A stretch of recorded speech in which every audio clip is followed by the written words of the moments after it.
La realidad es que este tema de comercio exterior nos está afectando, digamos, a todos. Y, digamos, primero que nada, les quería agradecer a Servicios Institucionales por otra vez invitarme, digamos, que lo hago con mucho gusto a participar a los eventos que están realizando. Y como hablábamos antes, Marce, esto nos da la posibilidad de aprovechar esta situación que para nada es buena, digamos, pero que saca algunas cosas favorables a la luz, ¿no? Cuando estaba armando Exactamente. la presentación, eh, viste, pensaba en citar alguna cita célebre que en general se utiliza, viste, en relación a lo que se refiere a crisis, ¿no?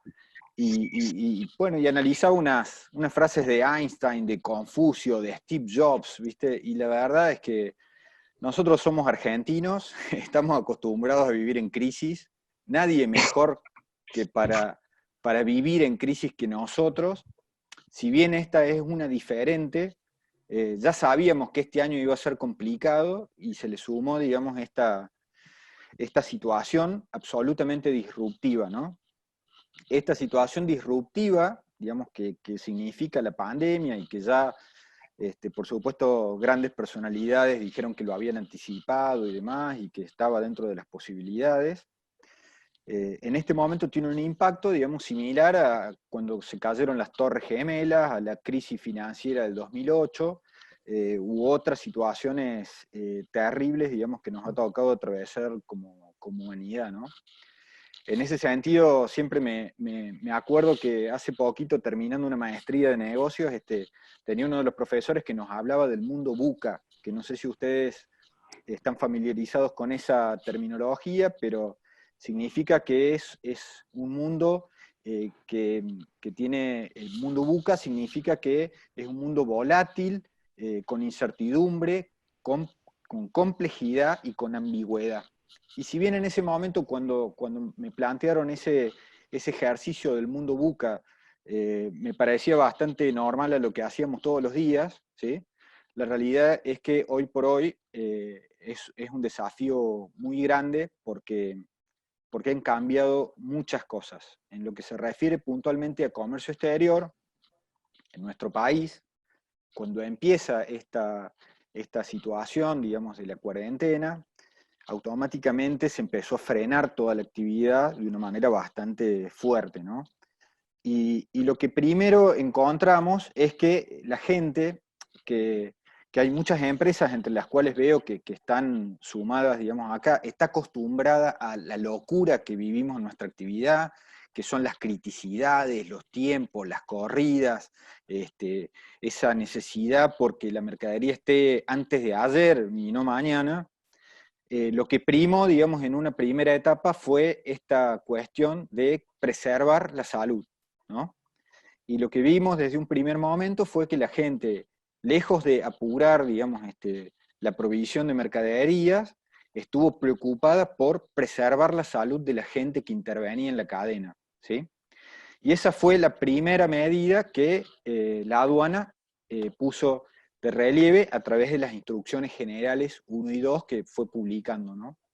En esas instrucciones generales, las primeras medidas que la aduana de nuestro país implementó fue directamente licenciar a aquellas personas mayores de 60 años o con patologías preexistentes, y eso directamente lo que hizo fue tener un impacto en la operatoria porque se empezó a contar con la mitad o menos de la mitad del personal disponible, que ya era poco, ¿no? Entonces, eso de alguna manera tuvo un impacto, digamos, de inmediato, porque en las importaciones se empezó a manejar el criterio de que solamente se iba a liberar materiales considerados para actividades esenciales, y dentro de las actividades esenciales eran los productos vinculados a la salud, ¿sí?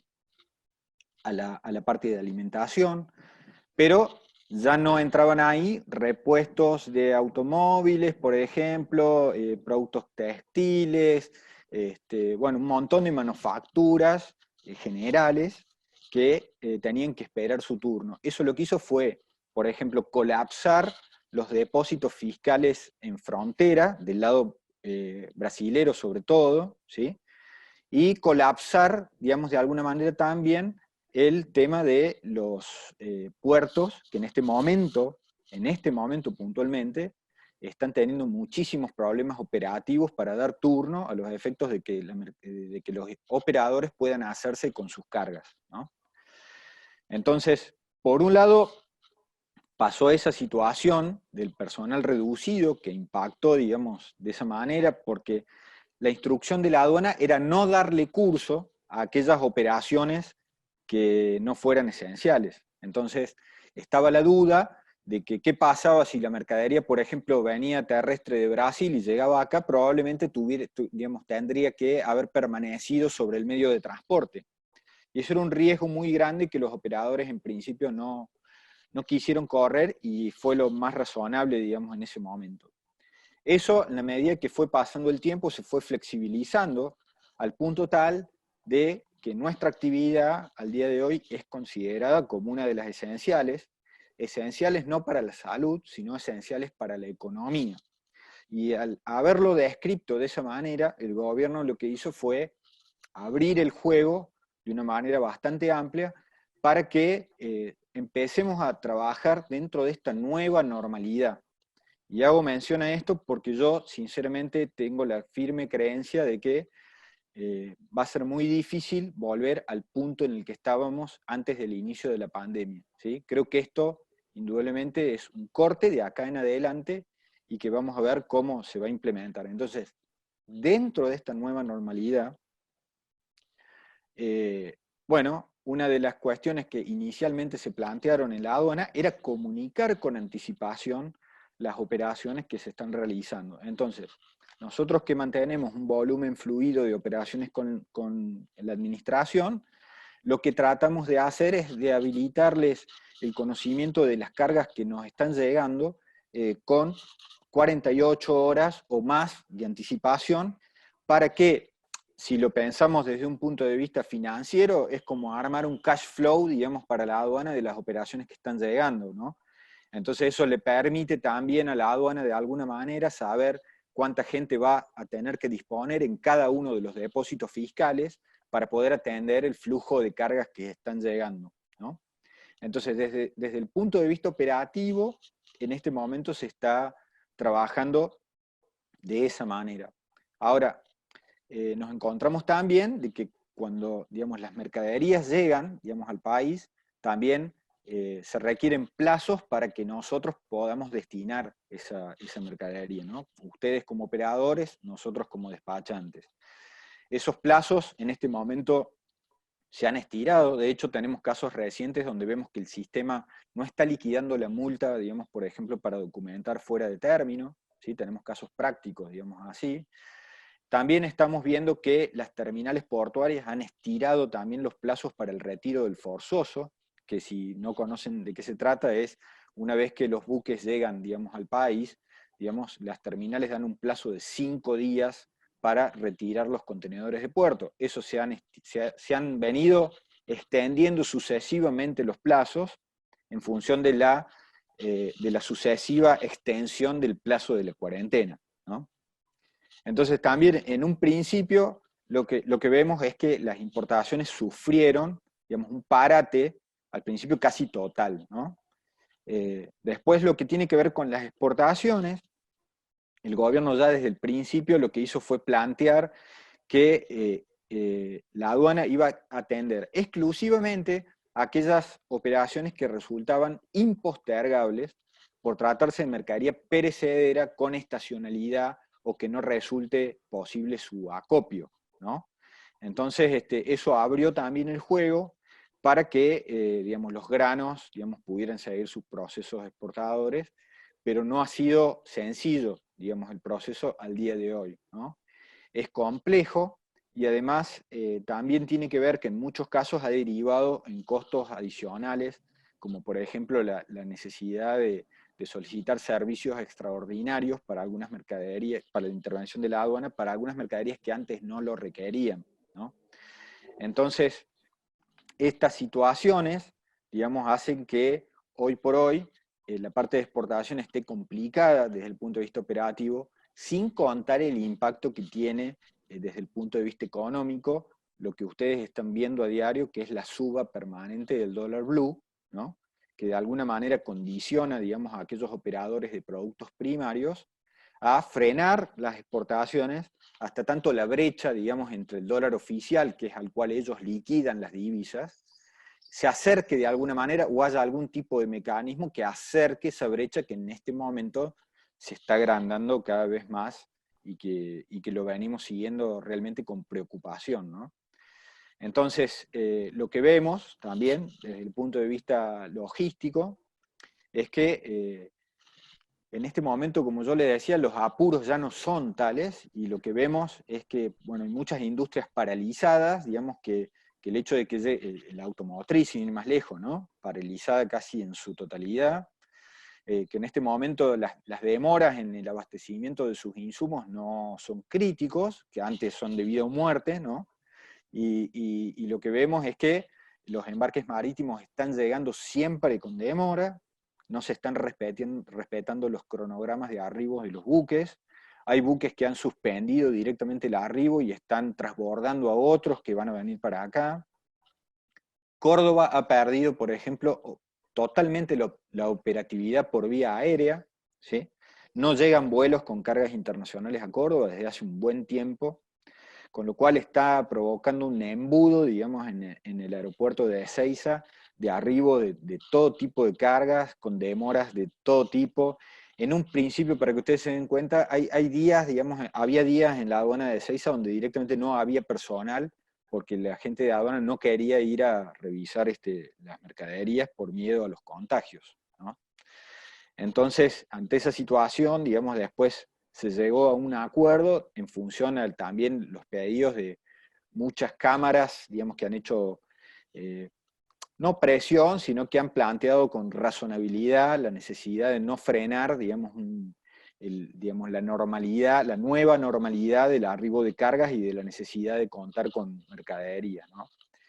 Los terrestres, como yo les contaba, en un momento dado, ante el temor de que las mercaderías se frenaran, empezaron a copiar, digamos, mercaderías del lado externo, digamos, o sea, no llegaban a cruzar las cargas, y eso está provocando al día de hoy que esta saturación que les comentaba de cargas en los depósitos, más allá de que hoy la mercadería está arribando, y está arribando con cierta normalidad.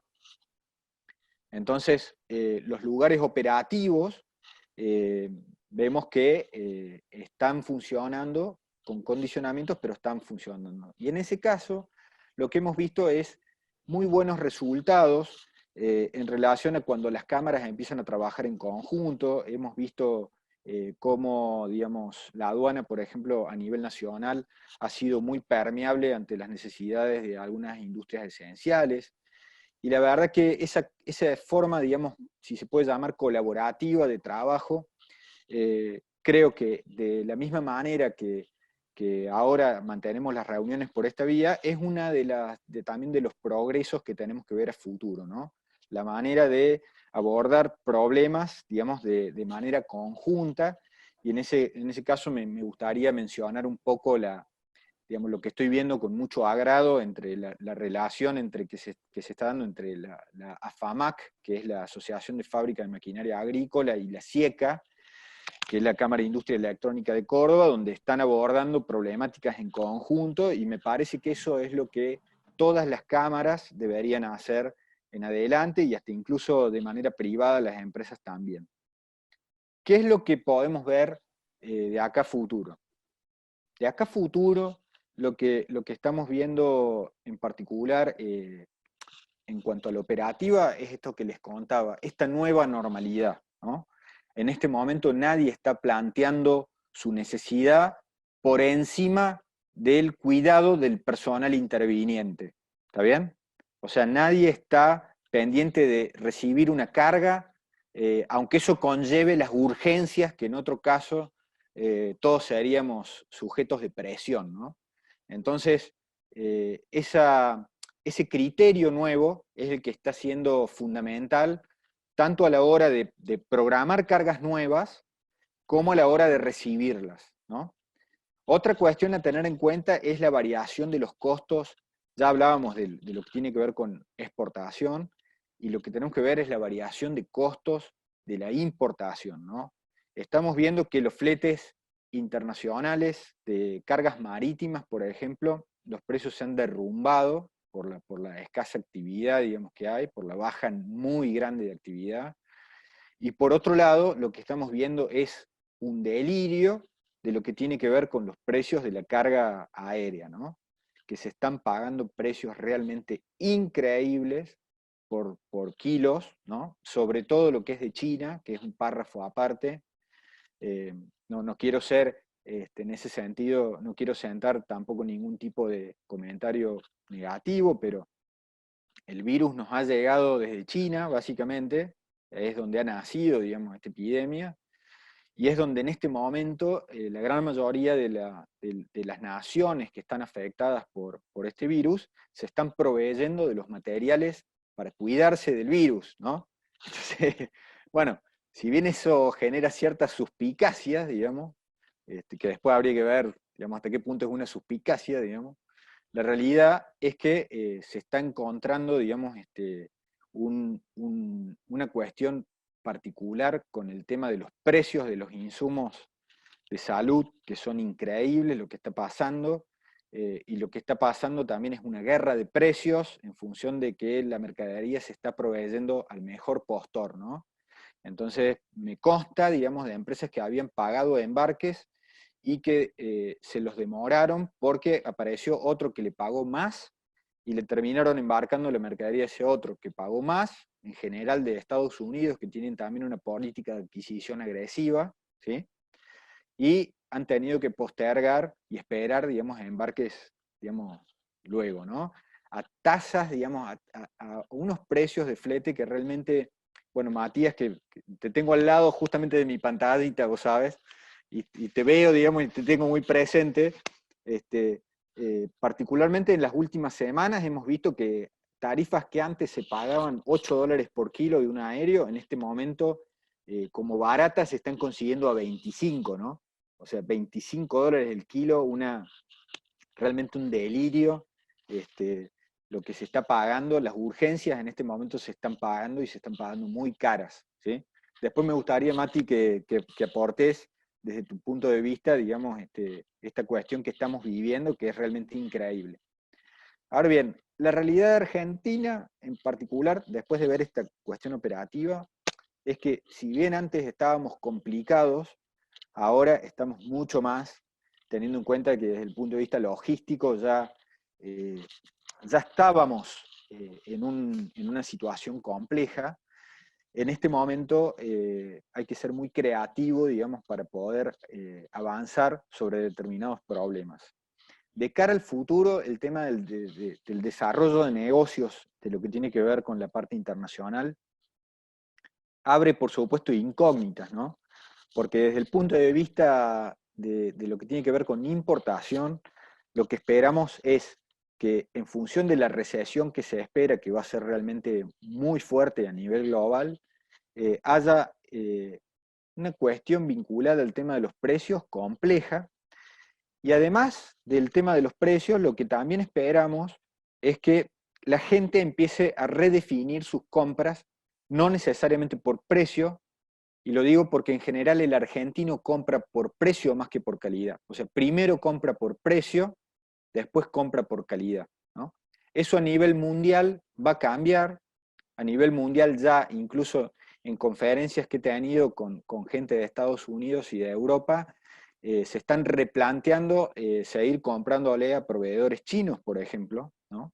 Ya nos ha pasado, por ejemplo, que con empresas argentinas hemos logrado exportar en las últimas semanas productos plásticos que antes se abastecían desde China, y los clientes, digamos, en el exterior están dispuestos a pagar más con tal de que el producto venga de un lugar que no tenga que ver con el tema de la pandemia, por ejemplo, o del nacimiento de la pandemia.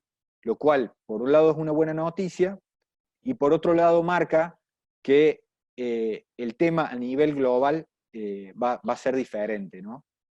En ese sentido, ¿diferente en qué? Y va a ser diferente porque este mundo VUCA, que les contaba antes, nos va a hacer replantear cosas y nos va a hacer ver que las empresas van a tener que ser más adaptativas en función de afrontar esta particularidad que tenemos ahora y futuras crisis que seguramente vamos a tener, porque la verdad es que los argentinos estamos acostumbrados a vivir de crisis en crisis, ¿no? Entonces, como les decía, para nosotros no es una sorpresa esto, es una singularidad, es diferente al resto, pero no es una sorpresa, digamos. Nosotros en comercio exterior siempre estamos preparados justamente para este tipo de particularidades, ¿no? Estamos acostumbrados a que las cosas nunca sean como deberían ser. Entonces, en función de eso, lo que tratamos de hacer es esquemas, los planes, ¿no? Los diferentes escenarios, el plan A, el plan B, el plan C, ¿no? ¿Qué hacemos ante cada situación? Ahora, en ese sentido, las empresas que son compradoras tendrán que diversificar también, me parece a mí, los lugares de compra, ¿no? Los que son exportadores deberán diversificar los mercados de destino, tratar de armar diferentes esquemas en ese sentido, y en qué sectores también, a lo mejor hacer foco. Lo que vemos, digamos, de una manera muy optimista para los que están en la parte de logística, es que realmente la gente que está en logística se va a convertir en una de las categorías de trabajo para nosotros de mayor importancia en los próximos años, ¿no? Ya hemos visto en este tiempo, y porque hemos hablado, incluso, sin ir más lejos, las empresas, por ejemplo, que abastecen y que en este momento son un ejemplo de producción en Córdoba, como puede ser el caso de Tecme y Lestum, que son en este momento resaltadas por la importancia que tienen en este conflicto, han tenido que afrontar una situación logística sumamente compleja. No ha sido fácil, digamos, para ellos, y entendemos muy, muy bien la situación, pero creo que ahora todas las empresas van a tener que analizar en profundidad, digamos, esto, ¿no? Eh, una de las cosas que yo siempre pongo como ejemplo, bueno, la gente que trabaja con nosotros sabe que cuando nosotros costeamos, por ejemplo, hacemos un costo óptimo y un costo posible, ¿no? Entonces me dicen, pero ¿cómo puede ser eso del costo óptimo y el costo posible? Y la realidad es que nosotros tenemos mucha experiencia en esto y sabemos que el costo óptimo en realidad es muy poco común, digamos, ¿no? Uno tiene que estar particularmente preparado para todo. Y dentro de ese todo es, bueno, ¿qué pasa si tengo demoras? ¿Qué pasa si la aduana no trabaja? ¿Qué pasa si me llega un fin de semana? ¿Qué pasa si hay un paro? ¿Qué pasa si el SENASA está...? O sea, tenemos tantas particularidades para evaluar, ¿no? Que las empresas ahora, desde el punto de vista logístico, tienen que plantearse, me parece a mí, esta metodología que nosotros venimos aplicando de hace mucho tiempo, que es el tema de tener como una especie de banda de valores, ¿no? Y que dentro de esa banda de valores sea razonable, o sea, que igual sea razonable. Entonces, ¿a qué nos invita, digamos, esta cuestión de la importancia del sector logístico de cara al futuro? Nos invita a replantear un poco esta cuestión de que comercialmente vamos a tenernos que manejarnos de forma remota, telemática, informática, como ustedes le quieran llamar, me da igual, pero digamos, esto vino para quedarse. Hay que asegurar desde el punto de vista logístico liquidez en la cuestión de la organización de la empresa, porque los costos no necesariamente van a ser los óptimos que los que le comentaba antes. Esta cuestión de previsionar costos extras, en este momento, si bien nosotros lo hacemos hace mucho, es una necesidad de cara al futuro, porque no sabemos cuánto va a durar. Y la otra cuestión es innovar y flexibilizar los sistemas de gestión, ¿no? Nosotros creo que hoy, por ejemplo, lo que me pasó es que ante sistemas logísticos que planteaban rigidez en cuanto a la provisión de los productos y que si se paraba la planta y qué sé yo, eso ya hoy, la verdad que está en un segundo plano, y lo que está primando, digamos, es el tema particular de que la mercadería llegue, que llegue bien, y que la gente, particularmente que está en la cadena, lo haga con la seguridad correspondiente, ¿no? Entonces, en relación, por ejemplo, a los servicios, lo que vemos es que se hace mucho, mucho foco en el tema de los servicios, en la exportación de software, en la exportación, está bien, pero nosotros en definitiva seguimos manejando mercadería, ¿no? Seguimos manejando cajas, bultos, contenedores, pallets, ¿no?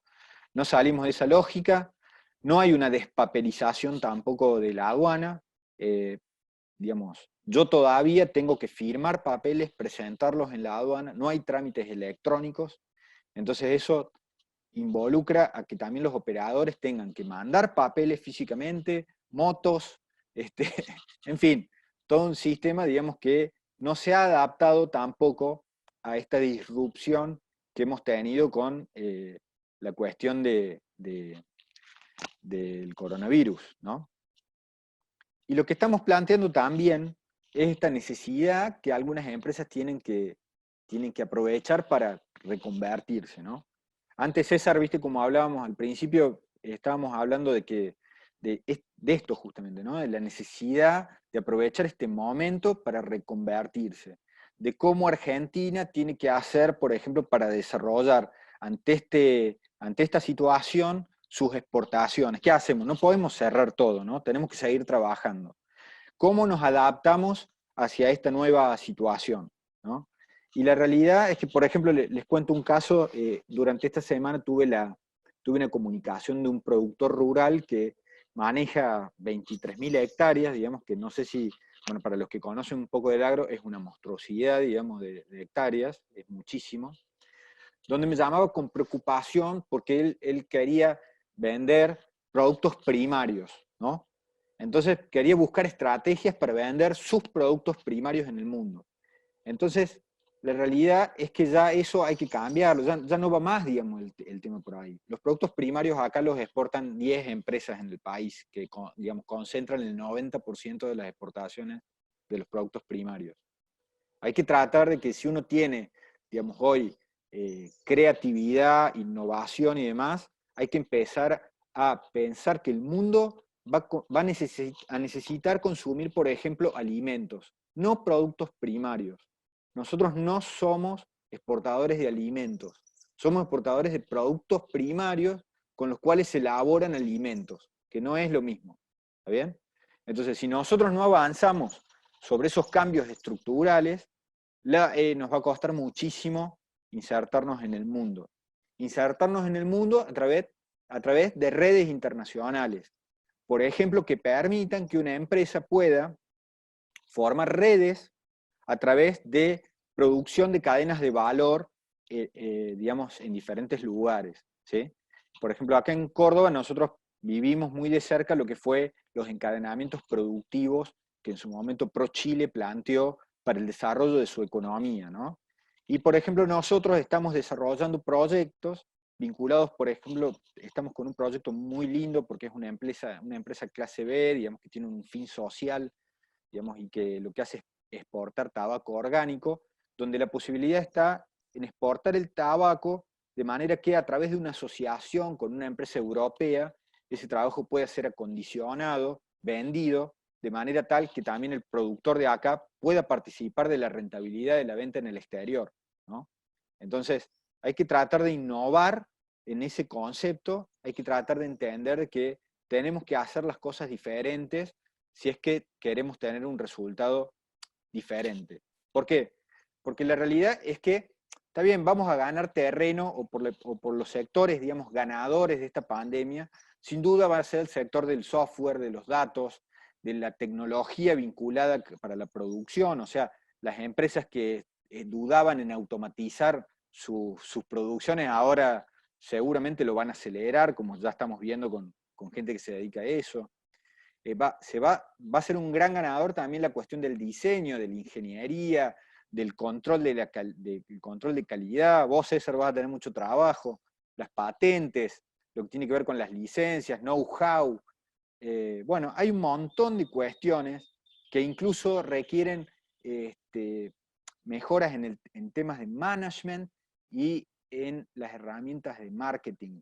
Y nosotros ya hoy tenemos casos puntuales donde estamos trabajando con empresas exportadoras en readaptarse a esta situación puntual y rápido. ¿Cuál es la hipótesis que nosotros estamos manejando? Esto, por ejemplo, que yo pueda tener este contacto directo con todos ustedes hoy a través de servicios institucionales, en otro momento hubiera requerido la organización de un evento, un tiempo largo de preparación, costos fijos, etcétera, etcétera, ¿no?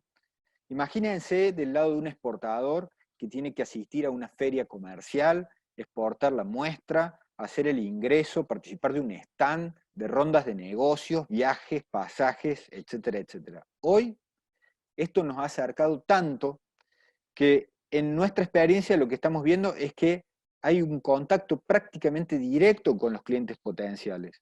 Cuestiones de que si uno quisiera en este momento conectarse con un gran distribuidor de Estados Unidos, por ejemplo, de los productos que uno maneja, seguramente va a poder tener un Zoom o un Meet o lo que sea, o el medio digital que ustedes utilicen para comunicarse en breve. En una semana ustedes tienen todo listo. Ahora, ¿cuál es el tema?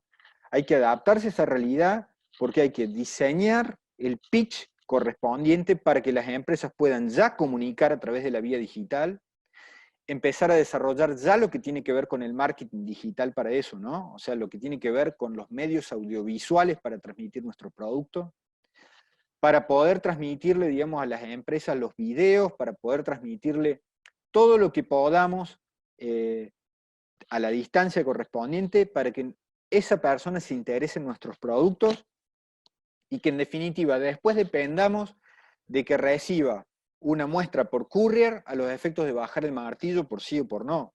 Pero esto lo que hace realmente es simplificar y acelerar los procesos comerciales de una manera que yo no lo había visto antes y lo estoy disfrutando. Les quiero comentar que es realmente es un avance muy, muy importante que a los que son exportadores los invito a que rápidamente se adapten a esta situación, ¿no?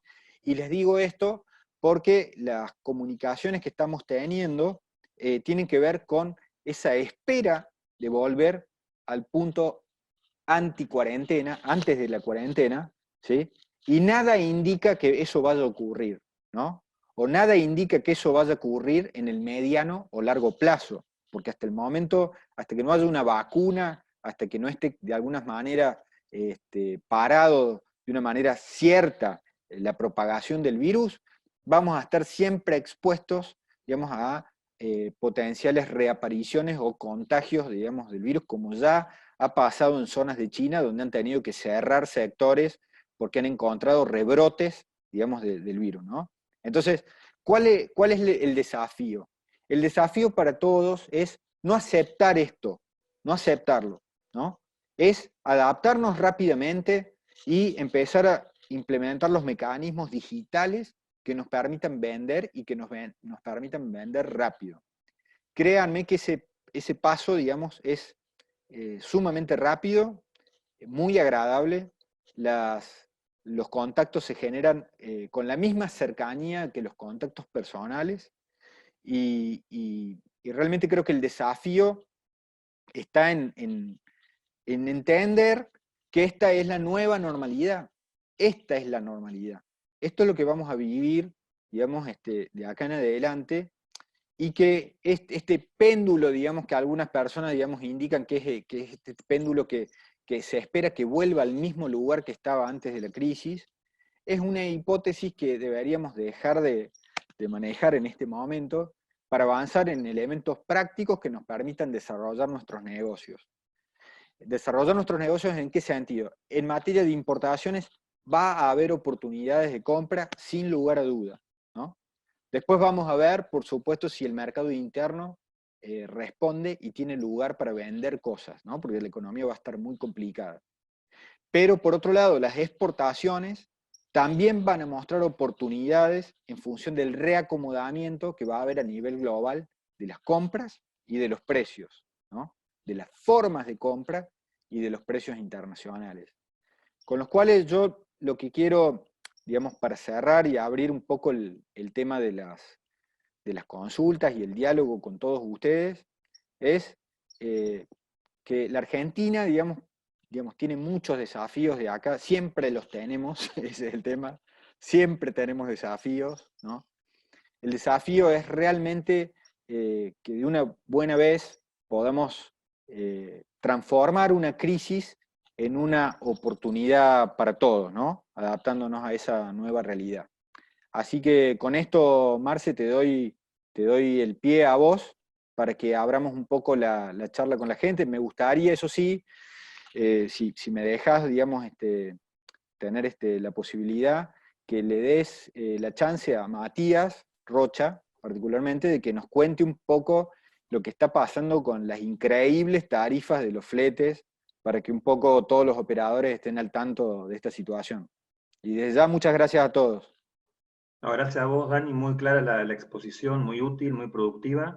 Y si acá tengo una pregunta que dice Matías, sí, con mucho gusto aportaría las preocupaciones por los importadores por los aumentos de tarifas. Dame un segundo que lo tengo que ubicar para darle sonido. Buenas tardes. ¿Cómo te va, Matías? Todo muy bien. Bueno, gracias Dani por permitirme, ¿cierto? Y invitarme a esta conferencia que me parece muy importante que se pueda dar. Estoy lejos a lo que ha podido expresarse Daniel, ¿eh? Pero bueno, voy a hacer que me quedaron dos temas que Dani lo mencionó sobre el tema de las tarifas. Hace 30 días que estamos en cuarentena y hace 20 días aproximadamente que las tarifas van variando cada 48 horas. Y esto lo que lleva a un punto del tema de la salud. Muchos importadores están obviamente muy estresados porque no pueden costear una operación porque hoy hay una tarifa y a las 48 horas surgen cambios.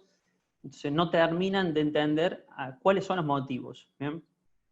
Estoy hablando puntualmente desde Oriente, pero pasan en gran parte de los aeropuertos, ¿cierto? De distintos a nivel mundial. Desde Europa, desde Oriente, el tema es que la suspensión de los vuelos. ¿Bien? Hay muchas aerolíneas que han suspendido sus servicios y la realidad es que las aerolíneas están perdiendo muchísimo dinero en esto y creen que van a recuperar todo lo perdido con cargas y evidentemente no es posible.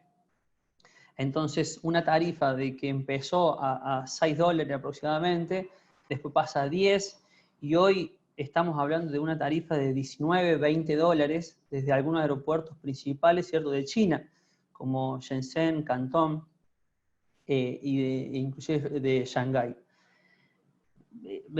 Lo que me ha pasado ayer, estábamos costeando con un importador una tarifa de $14, todo esto es lo que implica lo que es barbijos, ¿bien?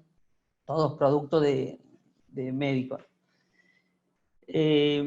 Y llevó a que canceló algunos servicios y se fue a 19, y el importador, imaginémonos en una carga de 3.000 kilos, una variación de $6 por kilo, te puede sacar del costeo que tenías. Esto lleva, imaginémonos todo lo que lleva eso, ¿cierto?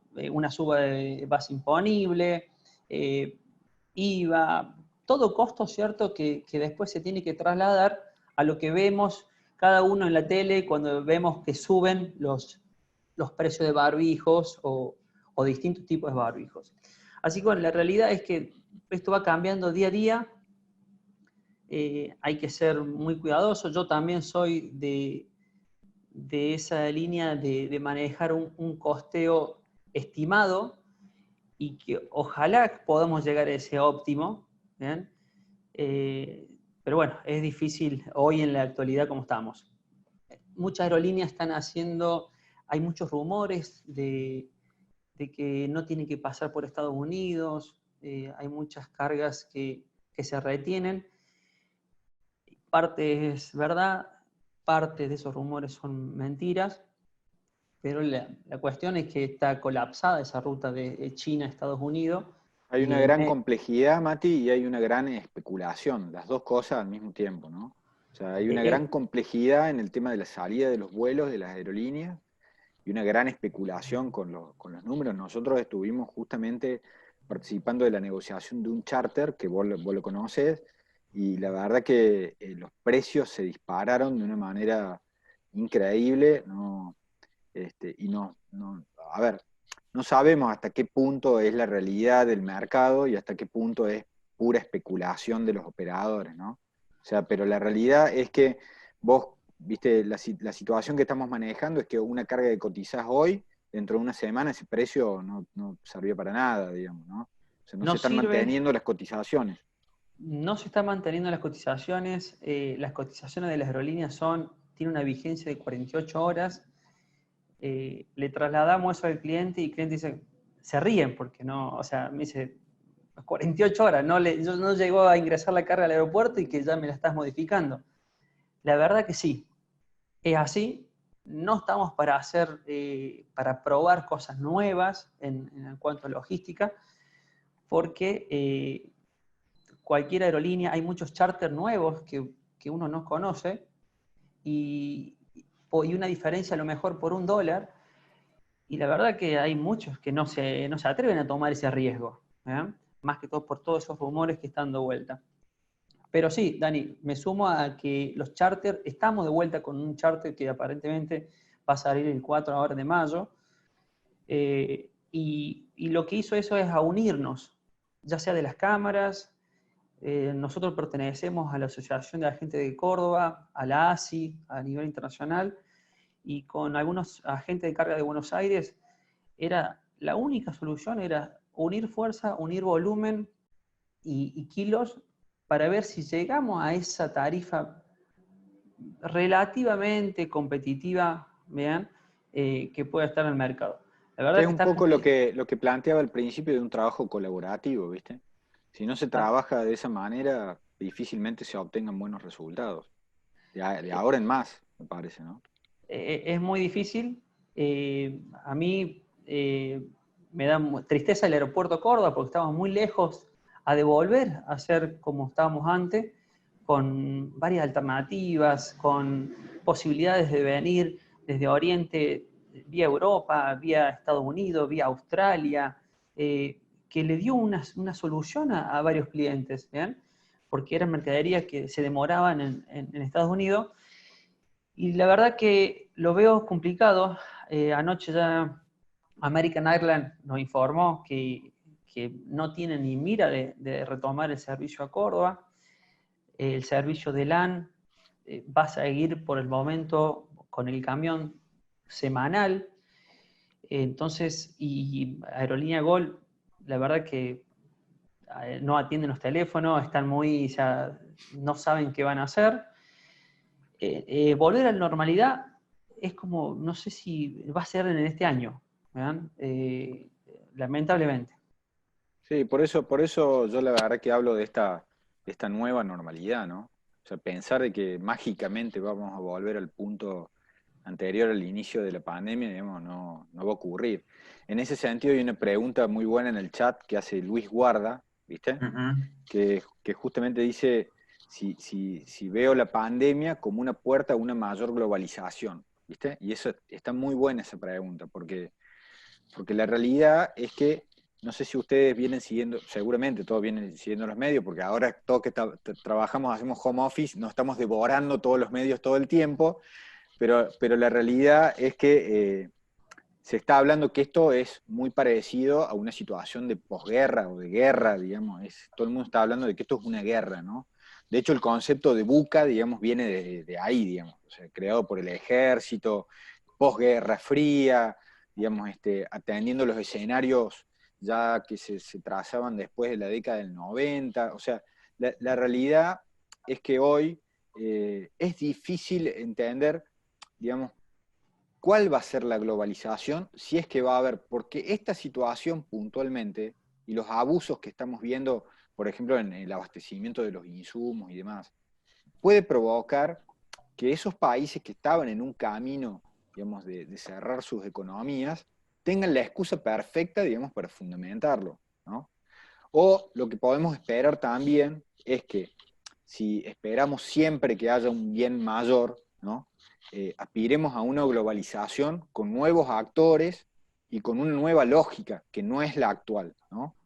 También podemos esperar que esa globalización sea una globalización dirigida, donde parezca también un actor principal, que puede ser Estados Unidos, ¿no? Como el paladín de la democracia, ¿no? Que de alguna manera fije las reglas y administre esa nueva globalización. La realidad es que los invito en ese sentido a armar escenarios posibles.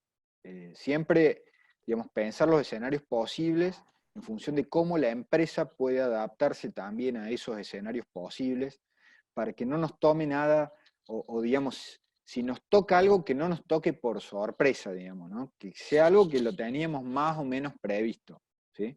Porque la realidad es que hoy se está analizando múltiples opciones, algunas muy complejas, ¿sí? Algunas hasta totalitarias, le diría, y me parece que no es un momento, digamos, para emitir comentarios al respecto, pero sí vemos, por ejemplo, movimientos donde Estados Unidos le quiere sacar fondos a la Organización Mundial de la Salud en plena pandemia.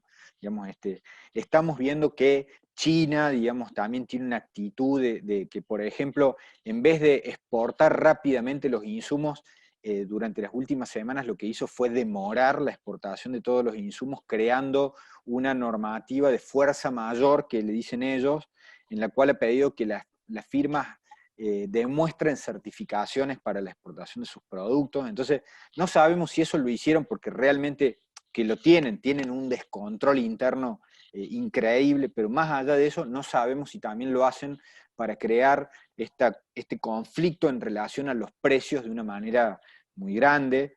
Entonces, la realidad es que son varios escenarios los que se abren por delante, ¿sí? Y en ese sentido, lo que le quiero decir es que desde el punto de vista de la Argentina, como estamos tan abajo, digamos, cualquier alternativa que nosotros podamos optar para reactivar la actividad comercial es buena, ¿no? Entonces, por eso los invito al movimiento, ¿no? A trazar esos escenarios posibles y activarlos, ¿no? Empezar a buscar ya los contactos. No esperen que esto vuelva a ser como antes. No esperen, porque no va a ser como antes, ¿no? Va a ser diferente. Será más o menos parecido o no, pero no va a ser como antes. Entonces, ante esa hipótesis, hay que trabajar a los efectos de conseguir resultados. Marce, te escucho. Daniel, hay dos preguntas de Verónica Díaz y de César de la Costa, pero antes tiene la palabra Marcelo Renzulli. Gracias, Bueno, Luis, gracias, Matías. gracias.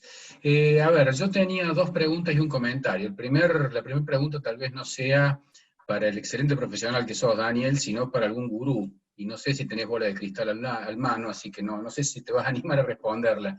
Pero muy acorde con lo que decía Luis, con lo que decías vos, de esta posguerra, porque realmente creo que se tiene que ver así dentro de unos meses, o tal vez el año que viene. ¿Pensás en un nuevo GATT? ¿Pensás en una nueva OMC? ¿Pensás en que se va a barajar tan fuerte y dar de nuevo? No, si yo tuviera que hoy pensar en eso, la verdad es que no pienso en un nuevo GATT, sino que pienso en un Estados Unidos siendo el administrador de una especie de nuevo GATT.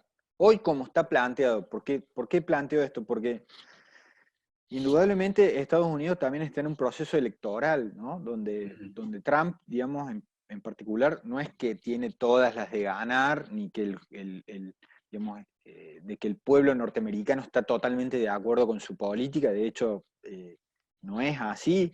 La grieta, digamos, que nosotros tenemos en la Argentina existe en muchos lados desde hace mucho tiempo, ¿no? O sea, no es cuando gana un presidente norteamericano lo gana por 2 puntos, por 1 punto y pico, Sí. no es que afanan por 30 puntos de diferencia, no, en general digamos, son diferencias mínimas, ¿no?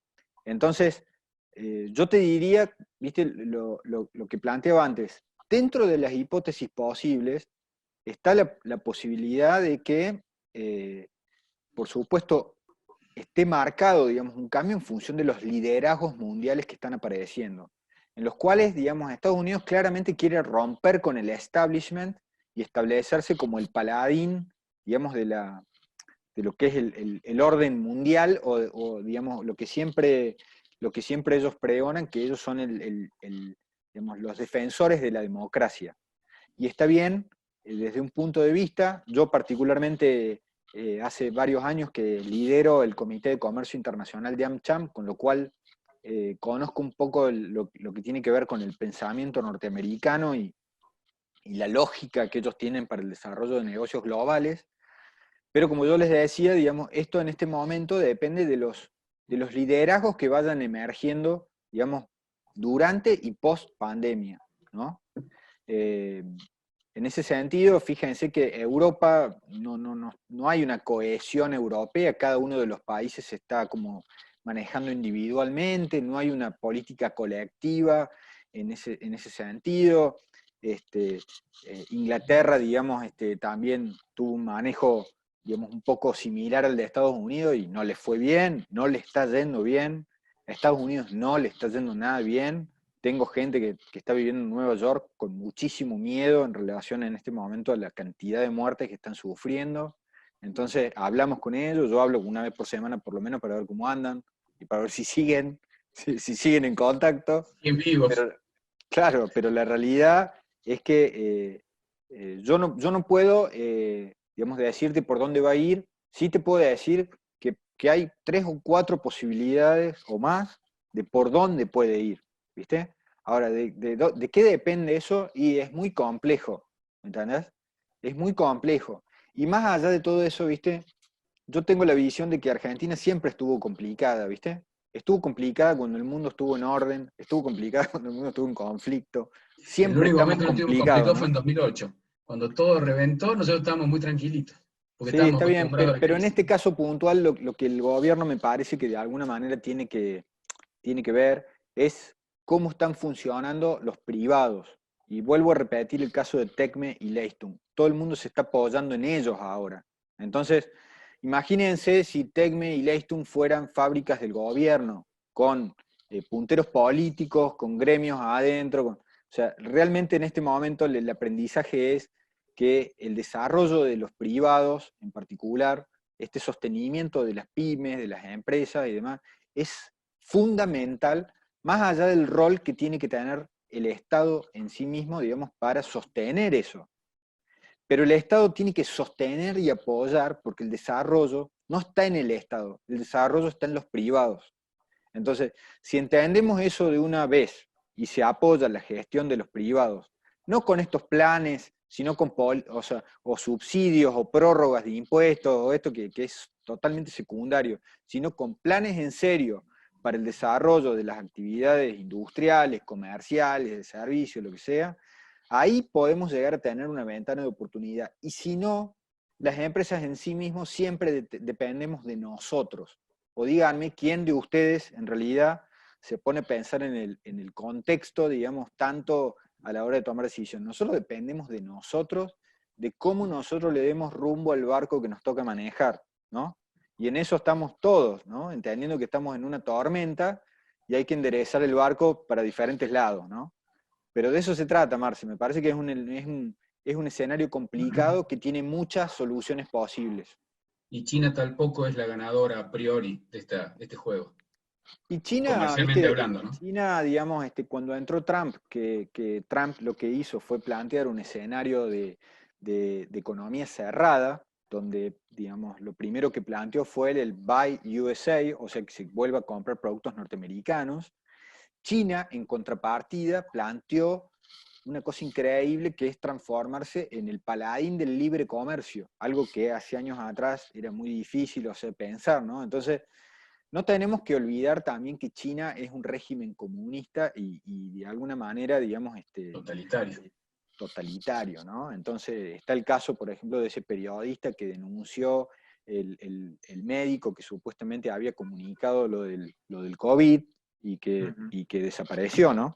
Y no se sabe más nada y nunca más nada habló del tema y recién ahora están admitiendo que tenían más víctimas de lo que ellos habían informado. O sea, es un régimen cerrado, es un régimen en el cual, digamos, yo creo que los países occidentales nos vemos muy pocos reflejados en su manejo institucional, político y comercial, ¿no?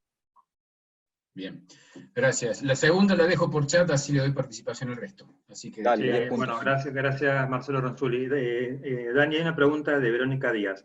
Una consulta para hacer, ¿cuál es el rol de organismos internacionales, por ejemplo OMC, frente a esta nueva realidad? Mira, hoy estaba escuchando justamente una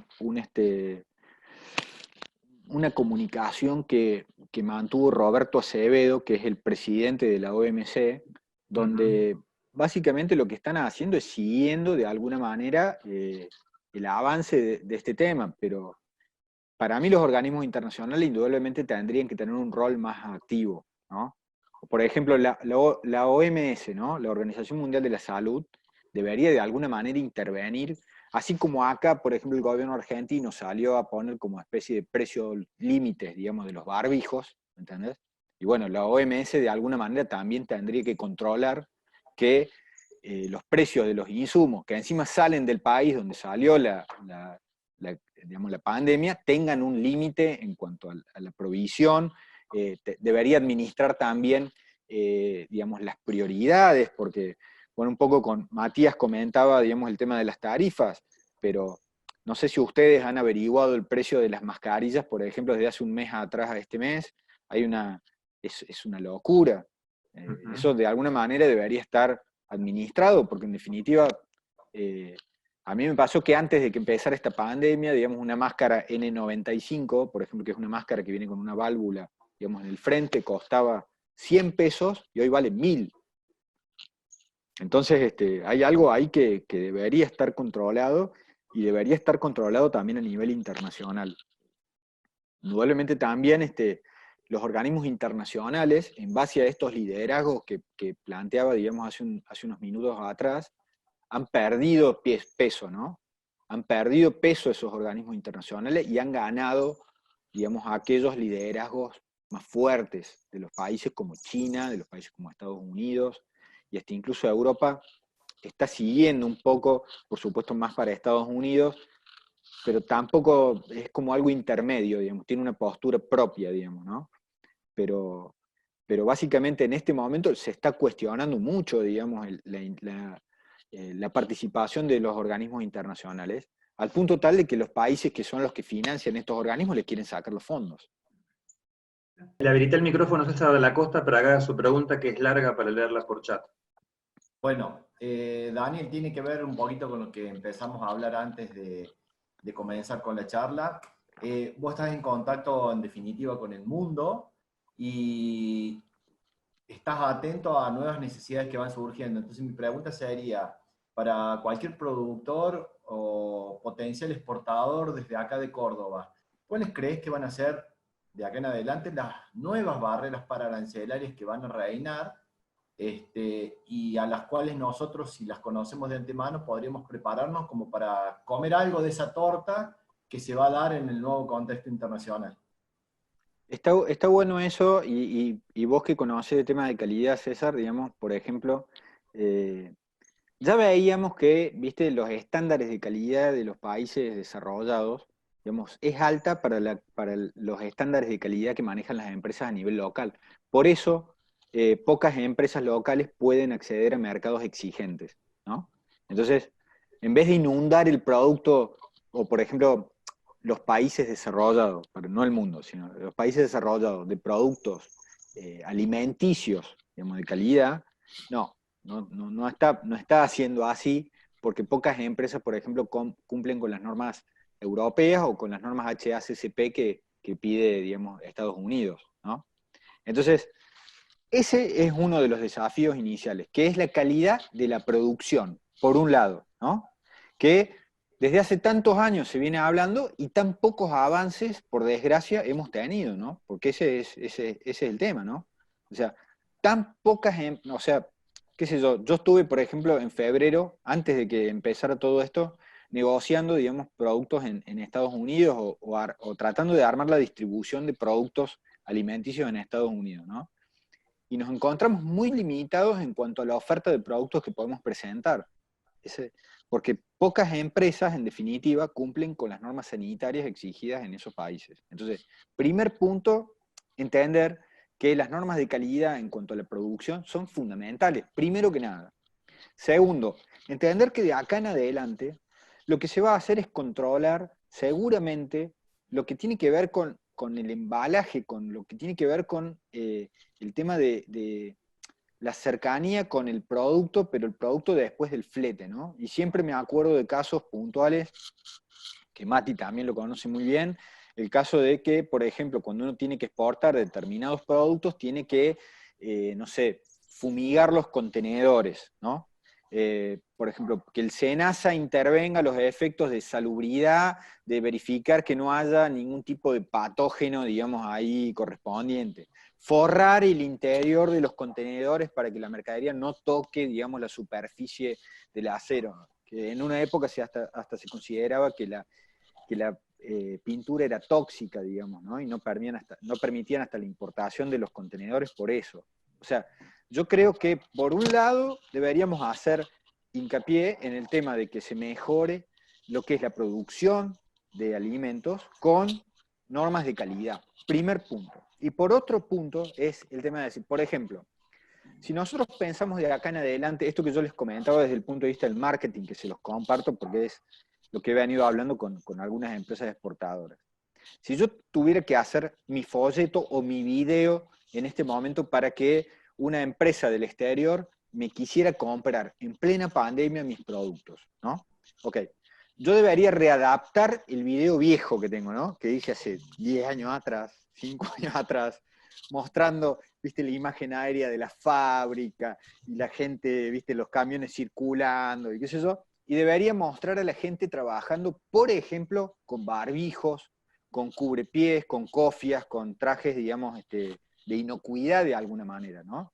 Y que esa hoy sea mi carta de presentación de los productos, para que vean que nosotros hoy estamos tomando los recaudos para fabricar, embalar, distribuir de una manera, digamos, preventiva, de una manera que permita pensar que estamos trabajando en que no va a haber un contagio. ¿Está bien? Me parece una visión estratégica en este punto, ¿no? En este punto, digamos, lo que hablábamos antes, si bien el foco está en los servicios, la parte de software y demás, tiene que ver con una cuestión intelectual. Tenemos que meterle un cambio más, como decimos, ¿no? Meterle un cambio más es decir que probablemente lo que tengamos armado hoy sea para antes del COVID, ¿no? Y lo que estemos armando hoy tiene que ser pensando en esto, en qué le voy a transmitir al tipo, ya no, viste, en relación a el precio y la calidad de mi producto, sino también en que él pueda acceder de una manera inocua, digamos, de alguna manera. De una manera que él sepa que se tomaron todos los recaudos para pensar que cuando él reciba la carga no va a tener ningún tipo de inconveniente. Por ejemplo, otra cosa que les quiero mencionar. No sé si vieron el gran y elocuente arribo del primer avión de aerolíneas, digamos, de China, que como siempre digo que, digamos, otros países siempre digo que, bueno, Estados Unidos llegó a la Luna, qué sé yo, y nosotros festejamos que vino el primer avión de China, de Aerolínea Argentina. Bueno, ok, tenemos otras cosas para festejar, ¿no? Pero una de las cosas que ellos hicieron que me llamó la atención y positivamente, ¿no? Fue que antes de empezar la descarga de la mercadería internamente, entraron personas para fumigar el interior del avión. ¿Sí? No lo había pensado yo en ese momento, ¿sí? Pero me pareció una muy buena medida preventiva, ¿sí? Y en ese sentido, teniendo en cuenta de que uno va, digamos, va leyendo y escuchando cuánto dura el virus, qué temperatura se muere, y qué sé yo, bueno, uno debería, en ese sentido, de decir que uno respetó a lo mejor una situación planteada por la Organización Mundial de la Salud y fumigaron antes y se recomienda fumigar cuando llegue y todo el material uno certifica que fue usado con material descartable a los efectos de que la gente no tome contacto con los bultos, con las cosas. Me parece que por ahí, viste, va un poco, César, digamos, no sé si respondo tu pregunta de esta manera, pero me parece que por ahí va la cuestión, ¿no? Ser inteligente en mostrar eso, lo que la gente tiene preocupación en este momento y lo que nosotros necesitamos atacar para que estén tranquilos. ¿Está bien? Perfecto. Perfecto, muchas gracias por la respuesta. No, por favor. No sé si hay otras preguntas. Digamos, acá... Sí, hay otra pregunta de Marcelo Renzulli que en lugar de leerla le pido que él te la diga, tiene habilitado el micrófono. Sí, no la quise hacer al principio para no ser demasiado concentrador de temas, pero la segunda pregunta era en relación a la logística y lo que dijiste de los stocks de las empresas y el funcionamiento de la aduana, ¿no? Hace poquito, en una charla que pude participar del Centro Español de Logística, que es el equivalente al ARLOG acá en Argentina, primeros días de abril fue, decían que hasta tanto va a ser revolucionario, hasta tanto va a ser disruptivo todo esto, que en una de esas esta pandemia, entre otras cosas, va a matar al concepto del justo a tiempo, que nació en los 50 a partir del toyotismo, ¿no? Sí. Y que muchas metodologías que hoy tienden a minimizar los stocks a ultranza van a tener que reverse por estas cuestiones. Si bien ya se habló desde la época del terremoto de Kobe, en 1990 y pico, cuando la mayoría de los fabricantes de chips se quedaron sin stock, se está hablando justamente de que tal vez los conceptos de justo tiempo que nacieron en los 50 hoy tengan que volver a reverse, ¿no? Es un poco lo que decías vos hace un ratito con el tema de los stocks y de las automotrices incluso. Está bueno eso que decís. Yo particularmente, vos sabés que a mí me gusta mucho lo que tiene que ver con normas de calidad. De hecho, nosotros certificamos a pesar de que no nos hacía falta, digamos, y que nadie nos pedía, digamos. La verdad que yo creo en los sistemas de calidad, ¿no? También creo que acá no funcionan, ¿viste? El lean management y el just in time. Y que no pueden funcionar, no pueden No, funcionar. tal cual. Es un sistema, nosotros vivimos en un sistema de una complejidad tan alta que acá no funciona, digamos, hace rato, ¿no? Entonces, en realidad ahora, a ver, yo creo que el modelo nuestro siempre ha sido, desde el punto de vista logístico, correcto, porque no hemos comprado esas metodologías, digamos, como si fueran las únicas viables, ¿viste? Sino que hemos entendido que la Argentina no estaba para eso, no estaba a nivel, digamos, para eso, ¿viste? No tenía las herramientas para que las empresas pudieran acceder a ese nivel de abastecimiento, ¿no? Y de hecho tengo, no sé si Daniela está copiada, digamos, tengo justamente una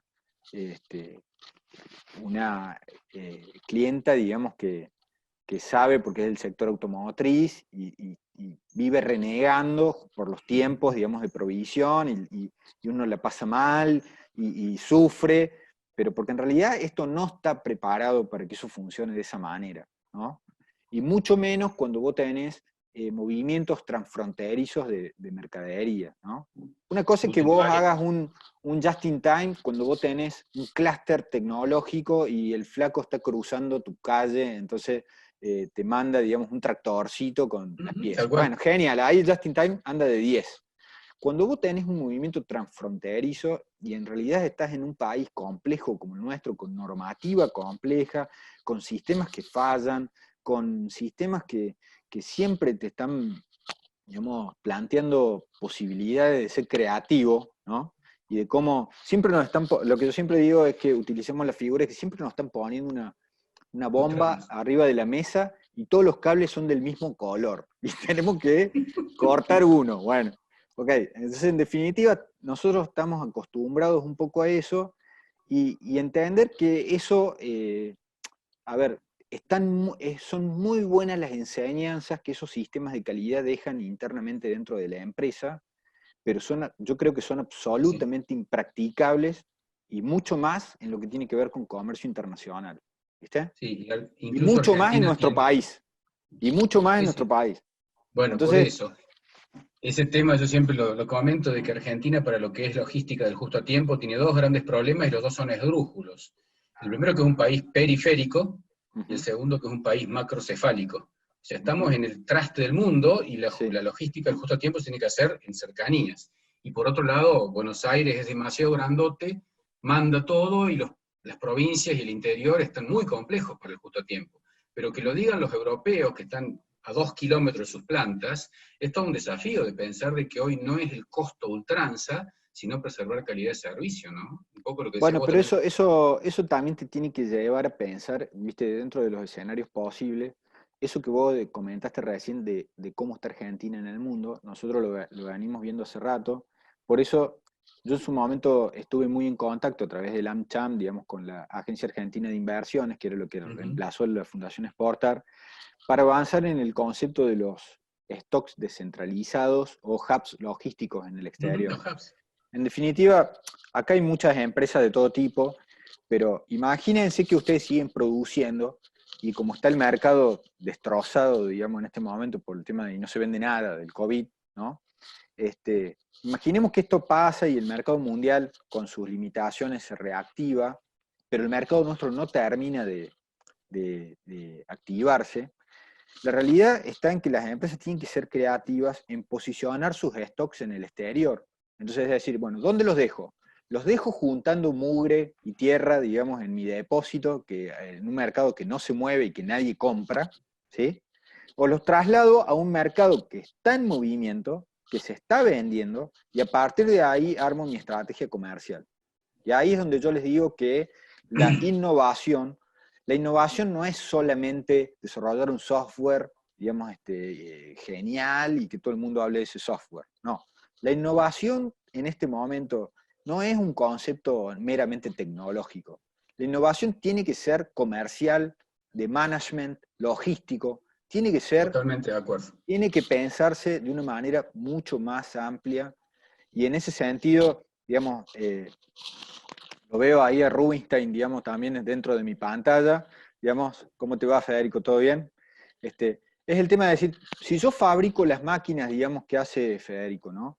Y las tengo en un mercado que realmente está recesivo, que no se ven, ¿qué hago? No conviene invertir en investigaciones de mercado donde me marquen qué países están saliendo de la crisis y mi stock lo traslade, digamos, y analice financieramente cómo me nutro de los fondos para posicionar esa mercadería en esos mercados que se están moviendo y que arme una estrategia financiera para vender en ese mercado, en vez de que yo espere que la cosa arranque acá. O sea, en ese sentido yo creo que nos debemos un poco más de creatividad en ese sentido, y esta cuestión de avanzar en modelos que hace muchísimos años que funcionan en el mundo, de asociaciones, consorcios de exportaciones y demás, que permitan que las empresas pongan plata entre todas, ¿viste? Para tener un mejor resultado y que la carga no sea solamente de una, ¿viste? Entonces, en este momento, creo que más que nunca hay que dejar esas diferencias de lado, y yo vuelvo a ponerle ejemplo, que es un ejemplo que lo vengo siguiendo con mucho agrado, de la SIECA y de AFAMAC, digamos, en cómo dos entidades, que cada una podría hacer la suya, entendieron que, digamos, sumando pueden obtener mejores resultados, ¿no? La vinculación de cámaras, por ejemplo, con cámaras binacionales. A ver, la vinculación, ese es el tema, la vinculación, sea cual sea, directa, transversal, horizontal, como les guste. La vinculación es clave para el desarrollo de los negocios internacionales de cara a futuro. Excelente, gracias, Dani. Bien. De nada. Daniel, mira, no hay, a ver, acá hay hay una pregunta de Marcelo Torosi, dice, pertenezco a la empresa persiana Ibero-Americana, mi pregunta tiene que ver con la aceptación de la situación que estamos viviendo. En este contexto actual es posible afirmar que estamos en una etapa renacentista, en donde todos los paradigmas están reescribiéndose minuto a minuto, lo que obligará a tener una cintura operacional maradónica, y donde la clave de para salir adelante sea una capacidad de adaptabilidad a prueba de todos. Sabias palabras. Sí, totalmente, totalmente. Pero yo lo que, digamos, a ver, estoy totalmente de acuerdo con eso, ante ese comentario, ¿no? Pero lo que digo es que nosotros como argentinos, en realidad, yo por ejemplo como empresario ya dejé de depender de acá de Argentina. Yo pienso mi negocio globalmente, digamos, por ejemplo, ¿no? Entonces me parece que las empresas deberían dejar de esperar que acá la situación cambie. Hay gente que se ha pasado la vida esperando que acá la situación cambie, ¿no? Hay gente que se ha pasado la vida esperando que acá se ordene, que acá se... Y la pregunta es, ¿no será que Argentina siempre vive en crisis? ¿Es un país que siempre vivió y vive en crisis? ¿Y no será que en vez de que nosotros esperemos que mágicamente, digamos, esto se solucione, entendamos que nosotros vivimos de esta manera y que tenemos que desarrollar escenarios para vivir de esta manera, porque acá se vive así? Y les vuelvo a repetir, yo tengo 46 años, ¿no? Y mi abuelo vivió así, mi bisabuelo probablemente haya vivido así, aunque no hablé con él, mi papá vivió así, y yo vivía así, mis hijos ya viven así. Entonces la realidad es esta, ¿no? Tenemos que pensar que nosotros, está bien, no sufrimos una pandemia, pero vivimos permanentemente en crisis, ¿no? Entonces, ¿qué hacemos nosotros para llevar adelante? Por eso yo decía que yo tengo el concepto de que los empresarios en la Argentina son héroes. Digamos, no son no es porque un flaco, es más, al que le va bien, al que le va mal, son héroes. Acá tener una empresa hay que ser un héroe, digamos, por tener una empresa. Entonces, el desafío es ese, encontrar la gente también que respalde, digamos, las gestiones de la empresa y que vaya para adelante, porque a veces es muy difícil eso también, que entienda en qué contextos nos vamos manejando, y que eso permita que también las empresas se apalanquen para desarrollos innovadores. Porque ahí está la clave, en innovar. Bien, Daniel, no veo que haya más preguntas en el chat. No sé si alguien quiere preguntar algo, me manda un mensajito. Si no, vamos a ir cerrando la charla. ¿Te parece, Daniel? Con todo gusto, yo estoy a tu disposición. Bueno, desde ya, millones de gracias por tu excelente charla, muy nutritiva, muy valiosa, realmente muy productiva.